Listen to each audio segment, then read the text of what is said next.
బతుకంటే బొమ్మల ఆట అని తెలుసు,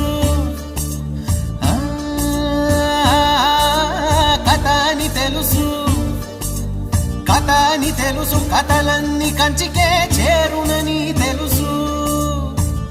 తెలుసు తెర తొలుగుతుందని, తెలుసు తెల్లారుతుందని, తెలుసు ఈ కట్టె పుట్టుకుమంటదని, తెలుసు ఈ మట్టి మట్టిలో కలిసిపోతదని.